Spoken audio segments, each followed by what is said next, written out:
Overview. Biographical information about Tsongkhapa comes from clues in his own writing, and primarily from the hagiography written by his student Kedrup Pelzongpo, Mkosgrubpul Bzongpo 1385–1438, called Stream of Faith, Dad Pai Jugengaug, partial translation in Thurman 1982. Tsongkhapa's life falls roughly into an earlier and later period. The later period is defined by a series of publications, beginning in about 1400, which systematically present his mature philosophy. Tsongkhapa, influenced by the divisions used by the editors of the Conjure, treats non-tantric and tantric sources separately. His philosophical views on Tantra, and, to a certain extent his work on ethics fall naturally into separate categories. The later period of his life includes a period of institution building, possibly with an eye to the founding of a new school or sect. Detailed account. The name derives from Tsongkha, an ancient name for a part of the Amdo region of Greater Tibet, Bodchen, now included in Qinghai Province of the People's Republic of China, now included in Qinghai Province of the People's Republic of China, and the Tibetan suffix pa that works as an agentive nominalizing particle. His given name is Losong, sometimes written Lazong, Drukpa, Lobzong Rags Pa. He is also known by the honorific title J Rinpoche, R.J. Rinpoche, Precious Lord. He was born, probably to semi-nomadic farmers, in a settlement now incorporated into the outskirts of the Chinese city of Xining. His birthplace is marked by the popular Kumbum, Sku Bum, monastery. In his teens, 1372–73, Tsongkhapa traveled from Tsongkha to Central, Bus, Tibet, Bod, where he remained until his death in 1419. Here in central Tibet at the end of a long flowering of intellectual activity called the later diffusion of Buddhism, Tib.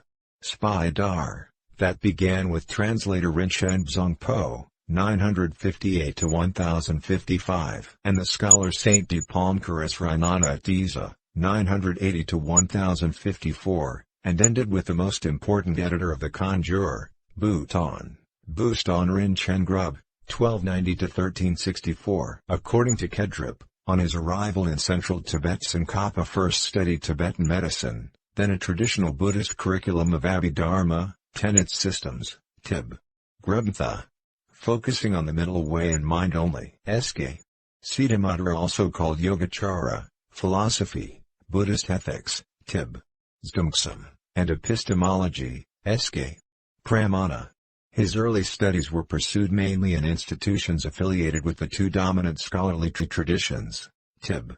Lugs, of the time, the Sangpu, Ji Sangfu Noi Tog, tradition founded by Ngok, Arangog Bilo Olden Shis Rab 1059–1109, and the Sakya, Saskaya, epistemological tradition based primarily on the works of the Saskaya Pandita, 1182–1251, and an important treatise, Golden Garland, Legs Bshadgzerfrang, on the perfection of wisdom, Sk. Prajnaparamita, literature based on the codification of its topics in the ornament for the clear realizations, Abhisamaylamkara, Sparam 2007–2013. He also studied and practiced Tantric Buddhism. In his early years he wrote a number of essays on topics in Abhidharma, Apple 2008, a detailed investigation of the Alayavijnana, Sk. Foundation, Storehouse, Basis of All Consciousness Sparan 1993. After completing his Golden Garland in 1388–89, Tsongkhapa spent a period of some 10 years removed from the hub of intellectual activity. He engaged in meditation and ritual religious exercises in southern Tibet, Lyoka, where, as evidenced in his short autobiographical writing from this transitional period, Thurman 1982, and corroborated by traditional sources, Kashevsky 1971, Vostrikov 1970, he resorted to a communion or dialogue with Manjusri, the iconographic representation of perfect knowledge in the Buddhist pantheon. Through the voice of Manjusri he articulated a hierarchical system of philosophies culminating in what he characterized as a pristine, middle way, prasangic madhyamika, Tib.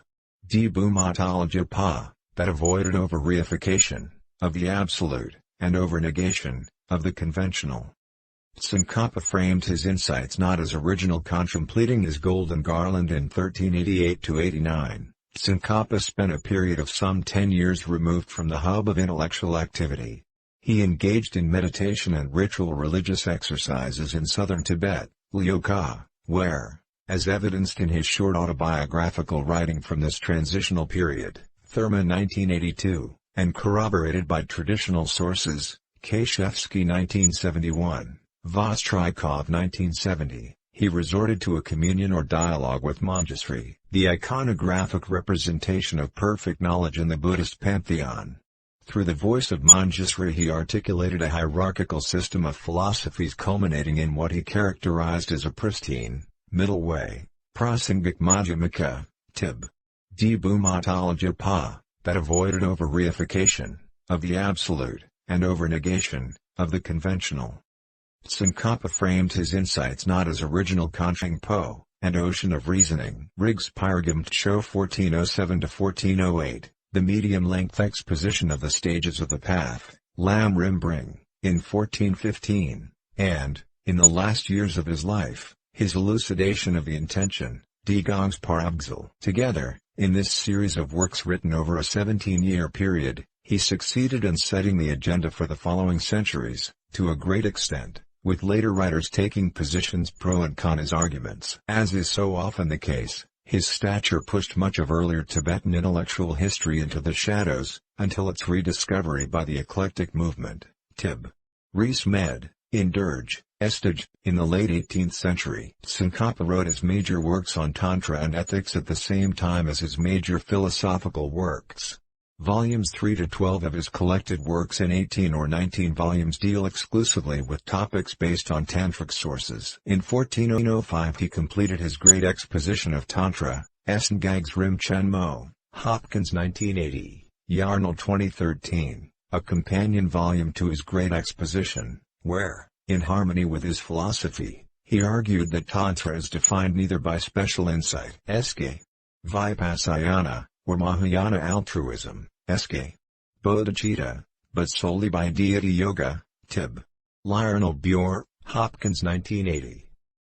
In 1402, Tsongkhapa, with his teacher Ren Dawa, read Mda Bogjon Nu Blogros, 1349–1412, Roloff 2009, and others, at the temple of Namsta Deng, Aranamritsaldeng/Lading, convened a gathering of monks with the intention of reinvigorating the Buddhist order. From this came Tsongkhapa's short, but influential works on basic Buddhist morality, Sk.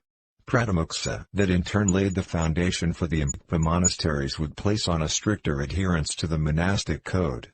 In 1403 his influential works on ethical codes for bodhisattvas, Byang Chubgshung Lam, Tots 1987, and for tantric practitioners, Arzal Tungranam Shad, Sparm 2005, appeared.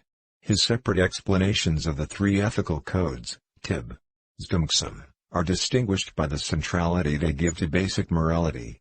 By 1409, at the age of 52, his place in Tibetan society was sufficiently established that he could garner the support and sponsorship necessary for a successful rejuvenation of the central temple in Lhasa, for establishing a New Year prayer festival, Smon Lam Chenmo, and for completion of a large new monastery, Ganden, D. Galden, where he lived for much of his subsequent life until his death there in 1419. He inspired two of his students Tashi Bikroshistpald in 1379–1449, and Shakya Yeshi, Yishis 1354–1435, to found Drepung, Braspungs, Monastery in 1416, and Saral Monastery in 1419, respectively. These, with Ganden, would later become the three largest and most powerful Jalyukpa monasteries, and indeed, the biggest monasteries in the world. In 1407 and 1413 the Ming dynasty Yongle Emperor recognized Tsongkhapa's growing